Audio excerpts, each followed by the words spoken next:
Hello friends, आज हम पढ़ेंगे क्लास 12 का चैप्टर नंबर 2। सबसे पहले यहाँ बात ये भी आती है भाई कि चैप्टर नंबर 2 का नाम क्या है। चैप्टर नंबर 2 का नाम यही है, स्थिर वैद्युत विभव और संधारित्र। आपको ये चैप्टर पढ़ने से पहले आपको चैप्टर 1 की आपको थ्योरी आनी चाहिए। चैप्टर 1 की थ्योरी आपको जब आएगी तो ही आपको चैप्टर नंबर 2 की थ्योरी समझ में आएगी। अब हमें बात यहाँ भी आती है कि भाई स्थिर वैद्युत विभव क्या है। सबसे पहली हेडिंग हम पढ़ेंगे कि स्थिर वैद्युत विभव।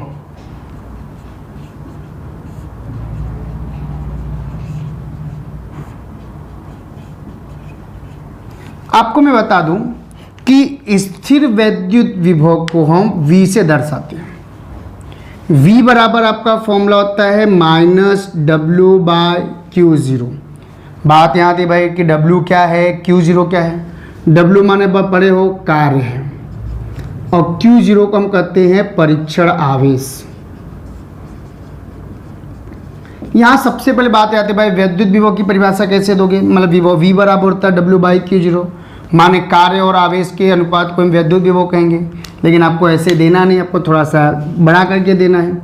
जैसे आप जानते हो फर्स्ट चैप्टर में पढ़े हो, ये बिंदु आवेश है। तो हम पढ़े हैं कि बिंदु आवेश के चारों तरफ क्या होता है, काल्पनिक क्षेत्र होता था, जिसे कौन सा क्षेत्र कहते हैं, वैद्युत क्षेत्र कहते हैं। चारों तरफ अपने पास क्या होता था, काल्पनिक क्षेत्र होता था, जिसे क्या कहते हैं, वैद्युत क्षेत्र। अब हमें बात ये आती है भाई कि Q0 माने कोई भी अगर आवेश वैद्युत क्षेत्र के बाहर हो, कोई भी आवेश, कोई भी आवेश अगर वैद्युत क्षेत्र के बाहर हो और इस आवेश को वैद्युत क्षेत्र के अंदर लाने में जो हम क्या करेंगे, कार्य करेंगे, वही आपका W है। अब परिभाषा एक चीज ध्यान देना है, माइनस क्या दर्शाता है, तो माइनस मतलब ये धन आवेश है, इसका मतलब वैद्युत क्षेत्र बाहर है और आवेश को कहाँ ला रहा हूँ, अंदर। मतलब कि कार्य जो कर रहा हूँ वो वैद्युत क्षेत्र की विरुद्ध दिशा में। क्यों? क्योंकि धन है तो वैद्युत क्षेत्र कहाँ होगा, बाहर, और आवेश को हमने अंदर लाया। मतलब कि Q0 मैंने जो आवेश अंदर लाया वो वैद्युत क्षेत्र की विरुद्ध दिशा में ला रहा हूँ, इसलिए माइनस। बाकी वो माइनस से कोई मतलब नहीं है।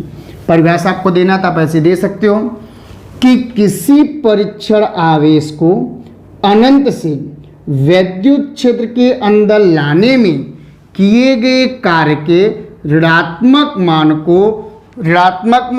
और परीक्षण आवेश के अनुपात को स्थिर वैद्युत विभव कहते हैं। एक बार वापस सुन लो, क्या परिभाषा दोगे कि किसी परीक्षण आवेश को अनंत से वैद्युत क्षेत्र के अंदर लाने में किए गए कार्य के ऋणात्मक मान और परीक्षण आवेश के अनुपात को स्थिर वैद्युत विभव कहते हैं। कभी कभी आपको ऐसे परिभाषा ना देना हो तो आप ऐसे भी दे सकते हो। नीचे वाले को 1 मान लो, माने नीचे कौन है, Q0 परीक्षण आवेश, इसलिए 1 कूलम माना। अगर यहाँ 1 रखूँ तो V बराबर क्या आएगा, -W। मतलब अगर जो परीक्षण आवेश है वह 1 कूलम ले लो तो उस समय जो कार्य होगा उसका जो ऋणात्मक मान है उसी को हम वैद्युत विभव कहेंगे। परिभाषा कैसे दोगे, तो आप ऐसे देखो, आवेश को हमने कितना माना, 1 एकांक, ये डिवाइड है, अगर कोई भी चीज़ भाग में हो तो उसे प्रति बोलते हैं।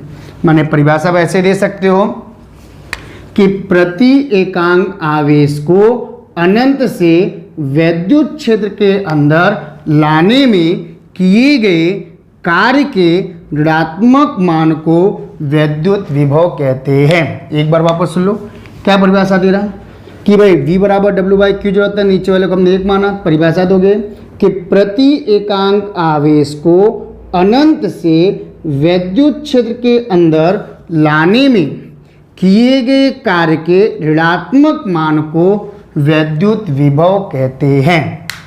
क्लियर हो गया?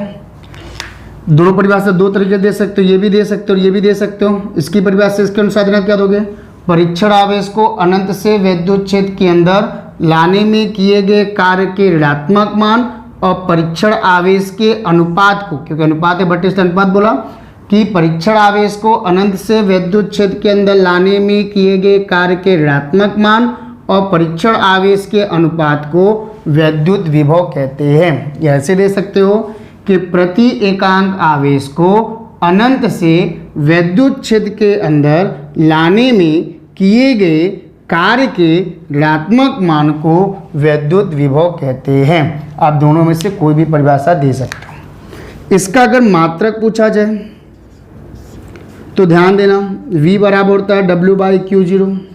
W माने कार्य, कार्य का मात्रक होता है जूल, आवेश का मात्रक होता है कूलम, तो जूल प्रति कूलम अथवा इसको हम बोल सकते हैं वोल्ट। दूसरी बात हमें यहां भी आती है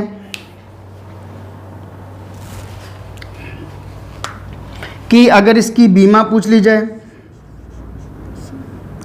तो ध्यान देना, कार्य का बीमा होता है M1 L1 T-2 और आवेश का होता है AT।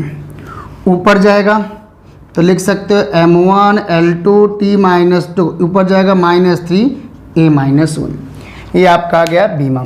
एक बार वापस समझ लो, विद्युत विभव होता है, विद्युत विभव को V से दर्शाते हैं, V बराबर होता है W/Q0। परिभाषा दोगे कि प्रत्ययों कि किसी परीक्षण आवेश को अनंत से विद्युत क्षेत्र के अंदर लाने में किए गए कार्य के ऋणात्मक मान और परीक्षण आवेश के अनुपात को विद्युत विभव कहते हैं। दूसरी परिभाषा देना है तो आप ऐसे दे सकते हो कि प्रति एकांक, क्योंकि नीचे लेकर हमने एक माना इसलिए प्रति एकांक आवेश को अनंत से विद्युत क्षेत्र के अंदर लाने में किए गए कार्य के ऋणात्मक मान को विद्युत विभव कहते हैं। ये इसका मात्रक है और ये इसकी बीमा हो गई। इसी के साथ आपको एक और आता है कि जैसे पूछ लिया जाए भाई कि विद्युत स्थितिज ऊर्जा, विद्युत स्थितिज ऊर्जा आपको पूछ ली, दोनों का मतलब एक ही है। देखो ध्यान देना कि यहाँ पे स्थितिज ऊर्जा को U से दर्शाते हैं, U बराबर होता है -W।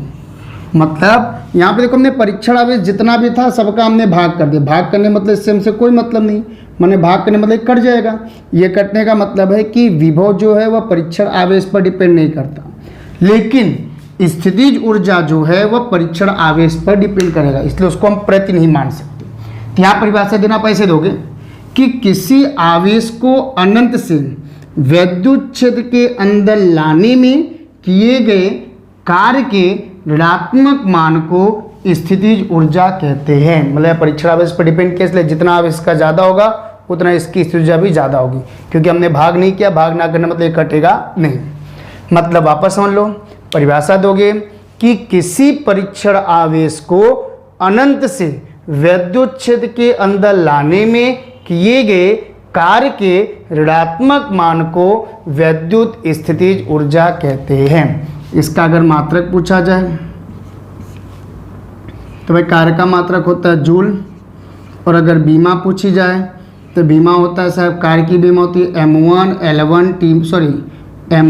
L2 T-2। ध्यान से वापस समझ लो, दोनों की परिभाषा एक ही जैसा है, बस यहाँ आवेश पर डिपेंड नहीं करता, इसलिए आवेश का भाग किया परीक्षण आवेश, और ये परीक्षण आवेश पर डिपेंड करता है। इसलिए इसकी परिभाषा कैसे दिया था कि प्रति एकांक परीक्षण आवेश को विद्युत क्षेत्र से प्रति एकांक परीक्षण आवेश को अनंत से विद्युत क्षेत्र के अंदर लाने में किए गए कार्य के ऋणात्मक मान को विद्युत विभव कहते हैं। इस जो परिभाषा ये लिखिए, बस प्रति एकांक काट दोगे। किसी परीक्षण आवेश को अनंत से विद्युत क्षेत्र के अंदर लाने में किए गए कार्य के ऋणात्मक मान को स्थितिज ऊर्जा कहते हैं। ये इसका मात्रक है और बीमा, वो इसका मात्रक और बीमा। कहने का अर्थ क्या है, कभी को पूछा जाए भाई कि विभव का फॉर्मूला बताओ या स्थितिज ऊर्जा का, तो आपको उसके लिए पहले मैं W निकालना पड़ेगा। क्या निकालना पड़ेगा? W। अब हम आगे पढ़ते हैं। जैसे आपको 2 नंबर में पूछा जा सकता है भाई कि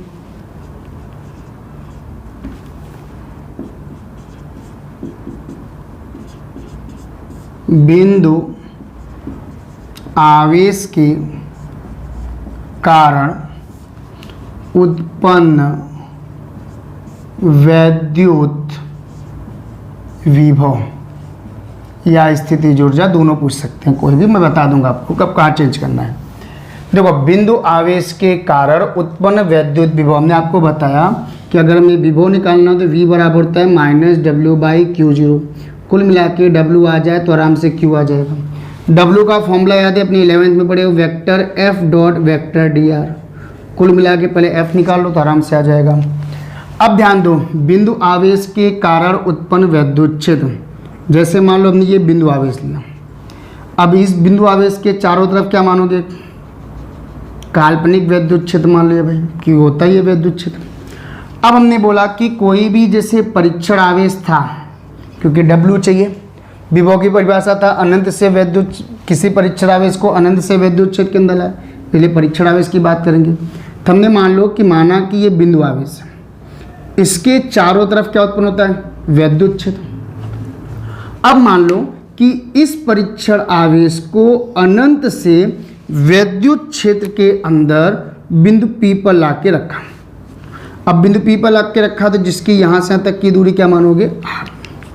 क्या मानोगे, R। वापस सुन लो, ये माना ना, जो माना वो लिखो। माना बिंदु आवेश Q के चारों ओर उत्पन्न वैद्युत क्षेत्र में Q0 परीक्षण आवेश को अनंत से बिंदु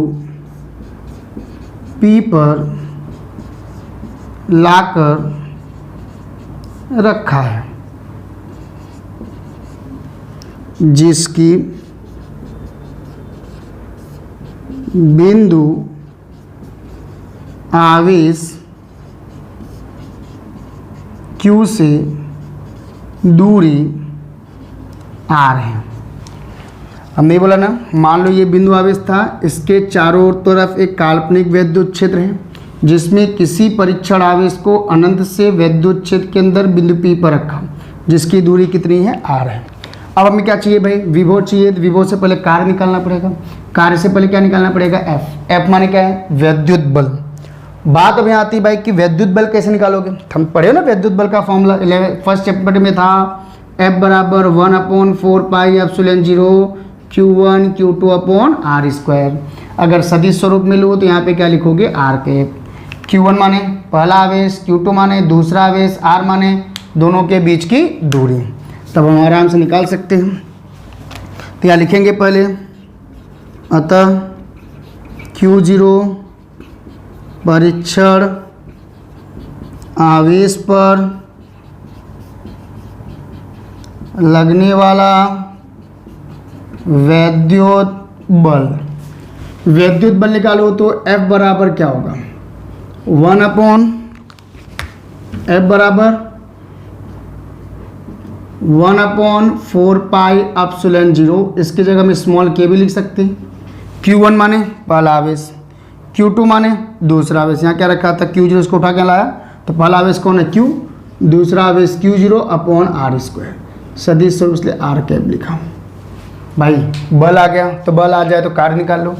अतः यहाँ लिखो, तो Q0 परीक्षण आवेश को अनंत से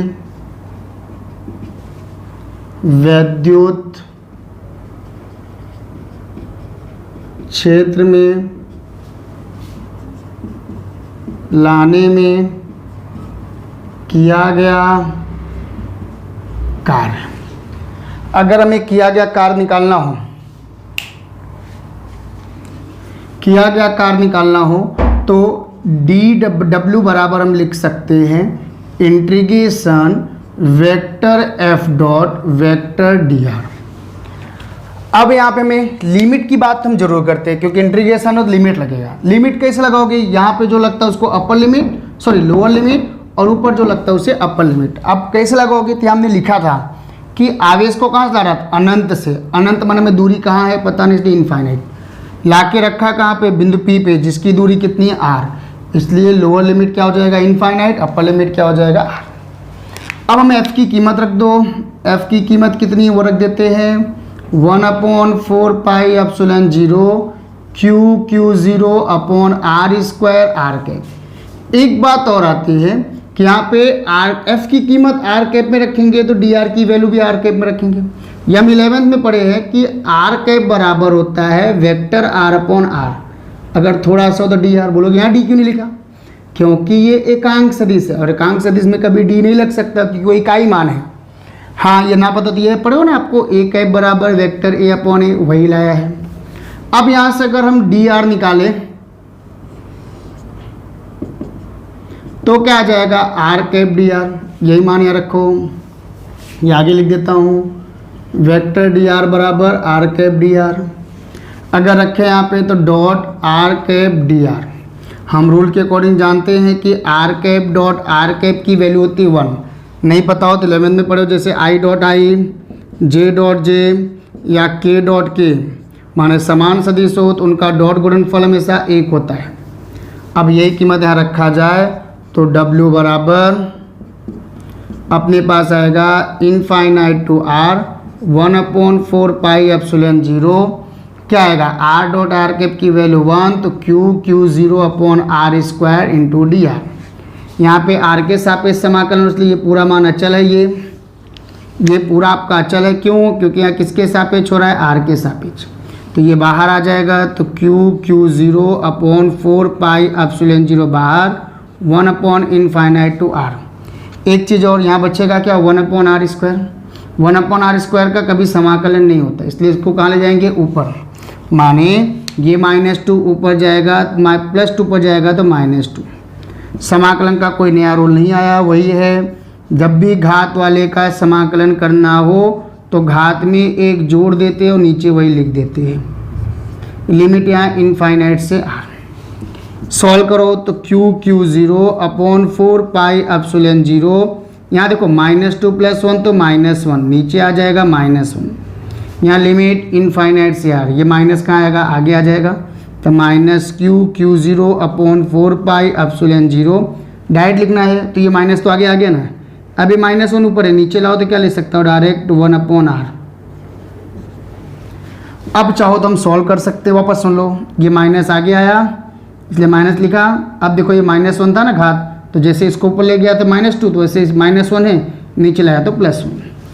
अब रूल है एक बार अपर लिमिट एक बार लोअर लिमिट, तो क्या होगा -Q0 अपॉन 4πε0 रखेंगे यहाँ, तो एक बार अपर लिमिट मैंने आर की जगह आर रखा और एक बार क्या रखेंगे इनफाइनाइट। हम रूल के अकॉर्डिंग जानते हैं कि 1/इनफाइनाइट की कीमत क्या होती है 0, तो आपका आएगा कि -Q0 अपॉन 4πε0 इंटू आर। तो ये अपना आ गया W माने क्या आ गया कार्य आ गया। अब W आ गया तो आराम से हम विभव निकाल सकते हैं। तो हमें क्या चाहिए स्थिर वैद्युत विभव, तो V बराबर आपका आएगा क्या था -W/Q0, तो -1/Q0 पहले लिख लिया, W का मान रख दो क्या है -Q0 upon 4πε0 into r. Q0 cut जाएगा, माइनस माइनस प्लस हो जाएगा, तो 1/4πε0 Q/r। तो आपका आ गया बिंदु आवेश के कारण उत्पन्न वैद्युत क्षेत्र। किसके कारण, बिंदु आवेश के कारण उत्पन्न वैद्युत क्षेत्र। एक बार वापस सुन लेते हैं, सर वैद्युत विभव, बिंदु आवेश के कारण उत्पन्न वैद्युत विभव। तो हमने माना कि बिंदु आवेश Q के चारों ओर हमने क्या माना है काल्पनिक वैद्युत क्षेत्र लिया, जिसमें एक परीक्षण आवेश Q को वैद्युत क्षेत्र के अंदर लाके रखा। तो हमें क्या चाहिए विभव चाहिए, विभव तभी निकलेगा जब W आए, और W कब निकलेगा जब F आए। तो इसलिए हमने लिखा पहले Q0 परीक्षण आवेश पर लगने वाला वैद्युत बल निकल गया तो सीधा कार्य निकाला। अब यहाँ देखो ये dr वेक्टर में है और यहाँ r कैप में, इसलिए इसको r कैप में बदल दिया, ये कीमत यहाँ रख दिया। R cap dot r cap की कीमत 1 होती है। यहाँ किसके सापेक्ष समाकल, आर के सापेक्ष, इसलिए पूरा ये अचल है, बाहर आ जाएगा। अभी -2 पर गया, +2 पर जाके क्या हो जाएगा, -2। घात का समाकलन रूल होता है, पढ़े हो आपको 11th में भी, कि घात में हमेशा एक जोड़ देते हैं, नीचे वही लिख देते हैं। फिर -2 + 1 क्या हो जाएगा, -1, नीचे -1। अभी -1 आगे ले सकता हूँ, और फिर ये -1 है, नीचे आके क्या हो जाएगा, 1/r। r -1 है, नीचे आएगा तो 1/r। एक बार अपर लिमिट, एक बार लोअर लिमिट, 1/∞ याद पड़े हो ना 11th में, एक बार r की जगह r रखा, जब भी लोअर लिमिट रखते हो बीच में माइनस लगाते हो। 1/∞ की कीमत क्या होगी, 0, आपका आ गया। स्थिर वैद्युत विभव चाहिए तो v बराबर होता है -w/q0, Q0 कट जाएगा। हाँ, अब इसी में एक और बताता हूँ आपको, कभी कभी जैसे यहाँ वैद्युत विभव ना पूछ के, अगर पूछ ले भाई वैद्युत विभव ना पूछ के स्थितिज ऊर्जा पूछ ली जाए तो U बराबर आपको यही से याद रखना, वैद्युत स्थितिज ऊर्जा तो कुछ नहीं है। स्थितिज ऊर्जा निकालना हो तो यहाँ तक तो हम करें ना, वही लिखेंगे। U बराबर है -W, W का मान कितना है, -QQ0/4πε0 माइनस माइनस क्या हो जाएगा, प्लस, तो क्या आ जाएगा अपने पास 1/4πε0 QQ0/r। माने आपको यहाँ तक तो करना ही है, बस इसके आगे ये वाला स्टेप हटा के ये वाला स्टेप जोड़ देना है। ये आपका आ गया कि बिंदु आवेश के कारण उत्पन्न वैद्युत विभव या वैद्युत स्थितिज ऊर्जा। ये आपका आता है 2 नंबर में भी आता है और 3 नंबर में भी आता है। एक चीज़ और, ये चैप्टर आपको अच्छे से समझ में तभी आएगा जब आप फर्स्ट चैप्टर आपको अच्छे से तैयार हो जाए। फर्स्ट चैप्टर का मैंने टोटल वीडियो आपको यूट्यूब चैनल पे अपलोड किया हुआ है, वो सब अपने ध्यान से देख लो, याद कर लो, फिर जिससे आपको सेकंड चैप्टर समझ में आएगा। इसके आगे का नेक्स्ट वीडियो मैं नेक्स्ट लेक्चर में आपको अपलोड कर दूंगा।